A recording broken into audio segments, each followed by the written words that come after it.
Do you wonder how trailblazing leaders sense at scale, innovate with involvement, and align actions in an increasingly digital world? Welcome to the Exploring Leaders Podcast. Hosted by the experienced team at Digoshen, we dive into leadership topics and interview inspiring leaders from around the globe. With empirical and science-based perspectives, as well as AI-driven insights, we explore what it takes to lead effectively in the digital age, unlocking ideas and strategies that will shape the future of leadership. In this episode, Digoshen founder Liselotte Engstam, who is also an independent board chair and director, researcher, advisor, and coach, directs the episode. Ever feel it's like someone hit fast forward on life, like we're all just racing to the next thing, bombarded with information, deadlines, everything. It's the tempo of our times, isn't it? That constant pressure to be on, to be productive. Exactly. But what if I told you that some of the most innovative thinkers, artists, leaders, they actually found their biggest breakthroughs in the quiet moments between the chaos? Interesting. The space between the notes, so to speak. Exactly. That's what we're diving into today, this idea of, it's actually called the space in between in some of the research we've been looking at. Now that's a curious concept. Most of what we hear these days is all about maximizing every second, optimizing every action. This sounds almost like the opposite. It does, doesn't it? But the sources we're looking at today, they argue that it's often in those moments of reflection, those pauses, those transitions, where we unlock our true potential. So it's not about slowing down to escape the music, but rather to hear it more clearly. That's a great way to put it. And what's really fascinating is that this isn't just about personal growth or finding moments of zen. These sources suggest this idea of the space in between applies to everything from, well, obviously personal reflection, but also to leadership, innovation, even to tackling global challenges like AI ethics and sustainability. Okay, now you're really piquing my interest. That's quite a range of applications for a concept that, on the surface, sounds almost passive. It does, right. And to really understand it, I think it helps to start with a real-world example. Have you ever heard of the Japanese concept of ma? Rings a bell. It's a bit familiar, but to be honest, I couldn't give you a clear definition. Refresh my memory. Of course. Ma is essentially the intentional pause, the silence between the sounds, the space between objects. It's a core principle in Japanese art and culture, even in their daily interactions. Now I see. Like the pregnant pause a conductor creates before an orchestra bursts into a symphony, amplifying the impact. Exactly. It's about recognizing the power of emptiness, of silence. Think about it in the context of a haiku, for example, those short, evocative poems. The true beauty of a haiku often lies in the silence between the lines, the space for reflection, for the meaning to resonate more deeply. That's ma at work. That's a beautiful way to think about it, and you're right, that silence, that space can be incredibly powerful. It makes you wonder what other opportunities we're missing by constantly rushing from one thing to the next. But ma isn't just about artistic timing, is it? Not at all. This concept, this intentional pause, it can be applied to so many aspects of life. Think about decision-making, for example. Imagine taking that extra breath before responding in a tense meeting, allowing yourself a moment of ma. That pause, that space for consideration, it can make all the difference. Instead of reacting, you're responding. Instead of just forging ahead, you're creating space for thoughtful action. Precisely. And what's interesting is that this idea of creating space for thoughtful action, for considering different perspectives before charging ahead, it resonates with one of the sources we're diving into today, the work of 2024 Nobel Prize winner Han Kang. Oh, fascinating. I'm familiar with some of her writing, though I haven't quite connected it to this concept of ma before. How does she approach it? Well, in one of her books, The White Book, she talks about exploring the, and I quote here, the delicate space between life's certainty and its fragility. And she uses this incredibly evocative image of the endless daylight of Nordic summer nights as a metaphor for this uncertainty we often feel in life. That sense of being caught between 2 points, not quite sure where you belong, I can see how that relates to the space in between, that feeling of being in transition, not knowing what comes next. Exactly. It's like that moment when you're standing on the precipice of something new, both exciting and a little terrifying. There's a line in the White Book that captures this perfectly. Is the time being measured out around her now another such white night, or is it a black day? That sense of ambiguity of not knowing, that's the heart of what we're talking about here. And what I find fascinating is how she links this sense of uncertainty, this space in between, to resilience. Oh, absolutely. For Han Kang, those white nights, those periods of uncertainty, they become a source of strength. It's in those moments of not knowing that she finds new perspectives, a deeper understanding of herself and the world. It's like she's saying that vulnerability, that space of not having all the answers, is where true growth happens. And I think that's a really powerful message, especially in a world that often feels obsessed with certainty and control. But this is very personal, very introspective. How does this translate to something on a larger scale, like the global challenges you mentioned earlier? That's where things get really interesting. Let's take the ethical dilemmas surrounding artificial intelligence, for example. Okay, yeah. That feels very relevant these days. Absolutely. The technology is advancing at an incredible pace, but are we pausing enough? Are we creating enough of that space in between to truly consider the potential consequences? That's a great point. It often feels like we're so caught up in the excitement of innovation, we forget to ask those tougher questions. Yeah. What are the potential downsides? Who benefits from this and who might be left behind? Exactly. And that's where the concept of the space in between becomes crucial. It's about building in those moments of reflection, both individually and collectively, to make sure we're developing AI ethically and responsibly, not just because it's cool or profitable. So it's not about halting progress or rejecting technology, but rather about integrating ethical considerations into the process itself, right? Building in those pauses, those moments of reflection. Precisely. And this isn't just about some vague notion of being ethical. One of the sources we looked at, a report called Leadership Insight, Corporate Culture, highlighted how ethical reflection can actually lead to better business outcomes in the long run. Well, interesting. So pausing to consider the ethical implications isn't just the right thing to do, it's also good for business. I like where this is going. But AI is just one example, right? What about other global issues like sustainability? Sustainability is another perfect example. We clearly need groundbreaking solutions to combat climate change, but those solutions, they need to consider the long-term impact on the planet, not just the immediate benefits. The space in between, in this context, is about asking ourselves, is this truly sustainable, or are we just creating new problems down the line by rushing ahead? It's about finding that balance between innovation and responsibility, right? Thinking about the consequences of our actions, not just for today, but for generations to come. Exactly. And what's fascinating is that this idea of the space in between isn't limited to these big global issues. Our research touches on how this concept appears in fields as diverse as art, architecture, and even, believe it or not, quantum physics. Okay, now you've got my attention. Quant physics. Tell me more. Okay, quantum physics.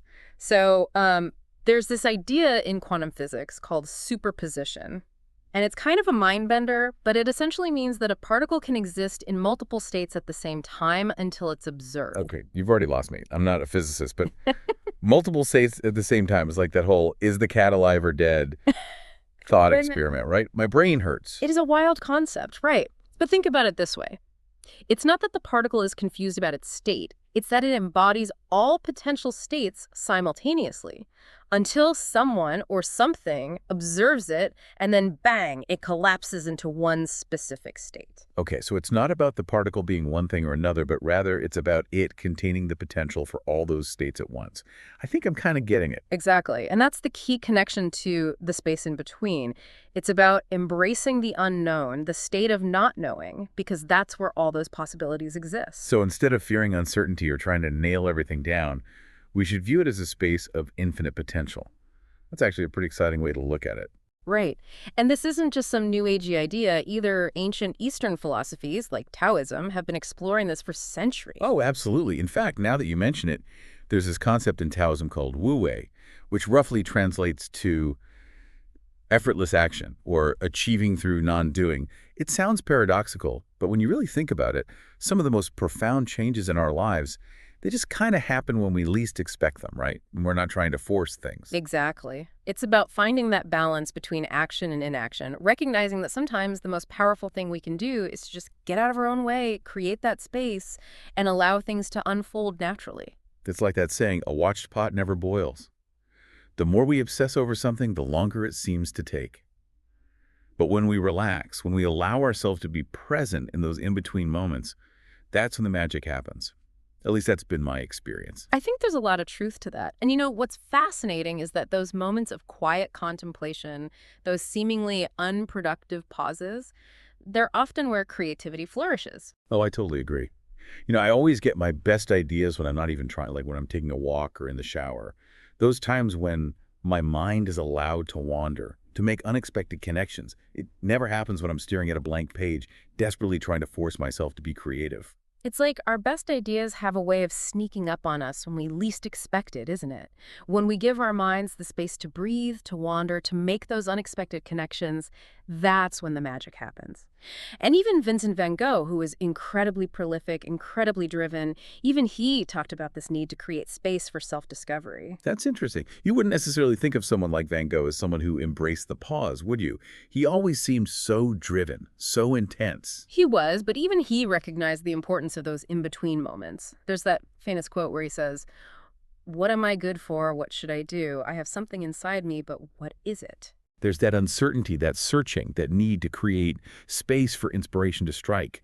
It's like he knew that the answers weren't going to come from constantly pushing, but from allowing himself to be present in that space in between. And, speaking of art and the space in between, our sources mention this really cool virtual art exhibition by Novoselic called The Space in Between, Echoes of Transcendence. Have you heard of it? It sounds vaguely familiar. I think I saw something about it online, but I haven't had a chance to check it out yet. What's it all about? From what I gather, the exhibition uses digital media to create these immersive environments that are designed to encourage viewers to slow down, to contemplate, to really experience those in-between spaces. It sounds fascinating. I'll have to check it out. It seems like art has a unique ability to help us see those often overlooked spaces, those pauses, in a new light. It's like art gives us permission to pause, to just be present with what we're experiencing. And in a world that's constantly demanding our attention, that's a really powerful thing. But the space in between isn't just this abstract concept. It also manifests in very concrete ways in the physical world. For example, our sources talk about how it shows up in architecture. Oh, that's interesting. I never really thought about it that way, but it makes sense. Architecture is all about creating spaces, and spaces are defined as much by what's in them as by what's not in them, right? Exactly. Think about those little nooks and crannies you find in old buildings, the ones that aren't necessarily part of the grand design, but they have this certain charm to them.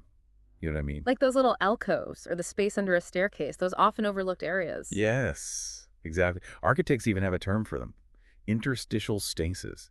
And they can actually be incredibly valuable, even if we don't always consciously think about them. Because they offer a break from the flow, right? A moment to pause, to reflect. They create a different kind of experience. Precisely. Think about those narrow little alleyways you find tucked away in cities, the ones that lead to hidden cafes or those quirky little shops. You know the ones I mean. Oh, I know exactly what you mean. They offer a break from the hustle and bustle, a moment to catch your breath, to experience the city in a different way. And they often lead to the most unexpected and delightful discoveries. It's like they're injecting a bit of breathing room into our increasingly urbanized world. It's about finding that balance, isn't it, between functionality and human experience, something we often lose sight of in our pursuit of efficiency and progress. And speaking of balance, didn't you mention something about the Japanese concept of ma in architecture earlier? Oh, right. It totally applies to architecture. Ma in design is all about creating a sense of flow and balance, not just in the layout of a room, but also in the way that spaces transition into one another. So it's not just about the rooms themselves, but about those spaces in between, those thresholds that connect one experience to the next. Exactly. A traditional Japanese tea room is a perfect example. The journey to the tea room is just as important as the tea ceremony itself. It's about slowing down, appreciating the transitions, preparing your mind for a more contemplative experience. That's a beautiful way to think about it. It's not just about the destination, it's about the journey. And it's about savoring those moments of transition, those spaces in between that connect one experience to the next. I've never thought about architecture in that way before, but it makes so much sense. It's like we're not just designing buildings, we're shaping experiences. We're choreographing a dance between space and movement, between action and pause. And those experiences, as we're discovering, are often most profound when they incorporate those moments of pause, those spaces in between. It's about finding that rhythm and allowing ourselves to really inhabit those moments. This whole conversation is really making me rethink my entire approach to, well, everything. Instead of constantly rushing from one thing to the next, what if we all, just for a moment, looked for those spaces in between? Those moments of quiet reflection, those unexpected encounters, those architectural pauses. What if we started seeing them not as interruptions or wasted time, but as opportunities? opportunities for growth, for discovery, for connecting with ourselves and the world around us in a more meaningful way. Now you're getting it. Yeah. It's about shifting our perspective, recognizing that the most fulfilling journeys, the most rewarding experiences, they're often the ones that embrace the pauses, the detours, the unexpected turns. It's in those seemingly empty spaces, those spaces in between, that we often find the most unexpected treasures. This deep dive has really taken us on quite the journey. From those quiet moments of personal reflection with Han Kang all the way to, well, the complexities of AI ethics and even detours through Japanese tea rooms and the quantum realm.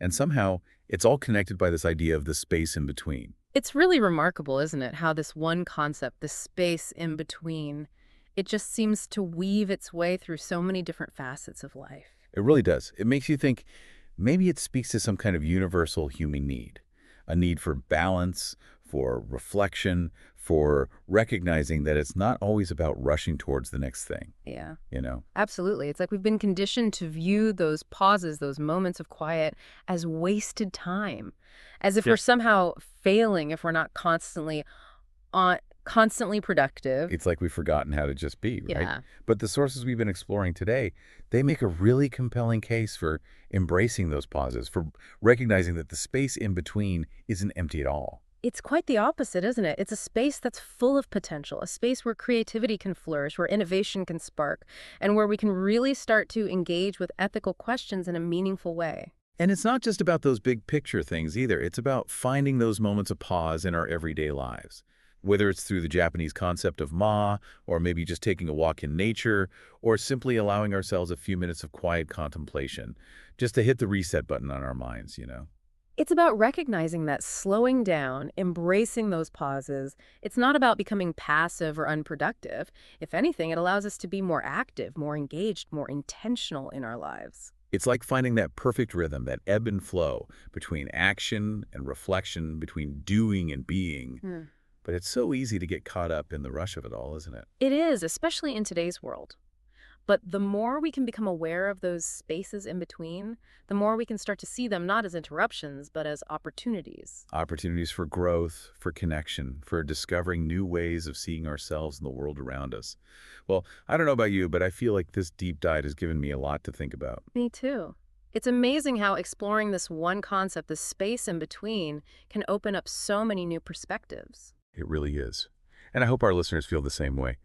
So the next time you find yourself rushing from one thing to the next, take a moment to appreciate the space in between. You might be surprised by what you discover there. Thanks for listening to Exploring Leaders, a podcast produced by Digoshen with the ambition to inspire insightful leadership in the digital age. If you found this episode interesting, join the momentum to amplify the voices of trailblazing leaders by sharing it with others for inspiration. For any questions or recommendations you'd like to listen to, contact us via our website, digoshen.com, or via social media as LinkedIn or Twitter.